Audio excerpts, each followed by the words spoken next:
Hello दोस्तों, कैसे हैं आप। आशा है आप सभी स्वस्थ और मस्त होंगे। हमारी आज की कहानी है चार सबसे बड़े मूर्खों की। तो आइए चलते हैं कहानी की ओर। अकबर बीरबल की अक्लमंदी की परीक्षा लेने के उद्देश्य से उसे विचित्र कार्य सौंपा करते थे। ऐसा कर उन्हें अति आनंद की प्राप्ति होती थी। एक दिन दरबार में राजकीय कार्यवाही के मध्य अचानक अकबर बीरबल से बोले, बीरबल, इस राज्य के चार सबसे बड़े मूर्खों को हमारे सामने हाजिर करो। हम तुम्हें 1 महीने का समय देते हैं। तुम जल्दी से इस काम में लग जाओ। अकबर का आदेश सुन बीरबल आश्चर्यचकित हुआ, किंतु वह था तो अकबर का मुलाजिम ही। उनका हर हुक्म मानना उसका फर्ज था। वह तुरंत 4 मूर्खों की तलाश में निकल पड़ा। एक माह पूर्ण होने के उपरांत वह 2 व्यक्तियों के साथ अकबर के समक्ष उपस्थित हुआ। अकबर की दृष्टि जब 2 व्यक्तियों पर पड़ी तो वे बिफर गए। बीरबल, ये क्या तुम 2 ही मूर्खों को लेकर आए हो? हमने 1 महीने का वक्त तुम्हें 4 मूर्ख लाने के लिए दिया था। हुजूर, मेरी गुजारिश है कि अपना गुस्सा शांत रखिए और मेरी पूरी बात सुने बगैर किसी नतीजे पर मत पहुंचिए। बीरबल अकबर का गुस्सा शांत करते हुए बोला। बीरबल की बात सुन अकबर का गुस्सा कुछ ठंडा हुआ। जहाँ पनाह, ये रहा पहला मूर्ख। इसकी मूर्खता का वर्णन सुनेंगे तो आप ही सोचेंगे कि ऐसे लोग भी होते हैं इस दुनिया में।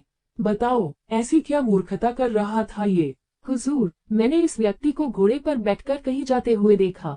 घोड़े पर ये अकेला व्यक्ति ही बैठा हुआ था, फिर भी इसने अपनी गठरी सिर पर लाद रखी थी। चकित होकर जब मैंने कारण पूछा तो ये कहने लगा कि गठरी घोड़े पर रख दूंगा तो घोड़े के ऊपर बोझ बढ़ जाएगा, इसलिए मैंने गठरी अपने सिर पर रख ली है। अब इसे मूर्खता नहीं कहेंगे तो क्या कहेंगे? पहले व्यक्ति की मूर्खता का किस्सा सुनकर अकबर के चेहरे पर मुस्कुराहट तैर गई। फिर बीरबल ने दूसरे व्यक्ति को आगे किया और बोला, जहाँ पनाह, ये आदमी तो इससे भी बड़ा मूर्ख है। एक दिन मैंने देखा कि ये अपने घर की छत पर भैंस लेकर जा रहा है। मुझे आश्चर्य हुआ तो मैंने पूछ लिया, लेकिन फिर इसका जवाब सुनकर मैंने तो अपना सिर ही पीट लिया। इसने बताया कि इसके घर की छत पर घास उगाई है, इसलिए ये भैंस को छत पर ले जाता है ताकि वह वहाँ घास खा सके।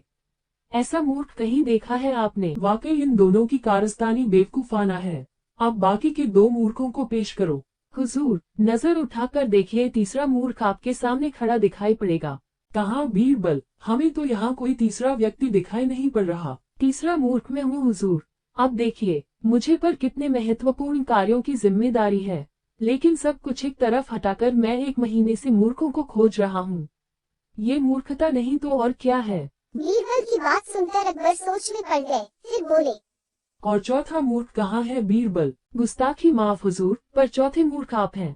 आप हिंदुस्तान के शहंशाह हैं। इतने बड़े साम्राज्य का भार आपके कंधों पर है। प्रजा के हित के जाने कितने कार्य आपको करवाने हैं, लेकिन उन सबको भूलकर आप 1 महीने से मुझसे 4 मूर्खों की तलाश करवा रहे हैं। तो चौथे मूर्ख आप हुए ना।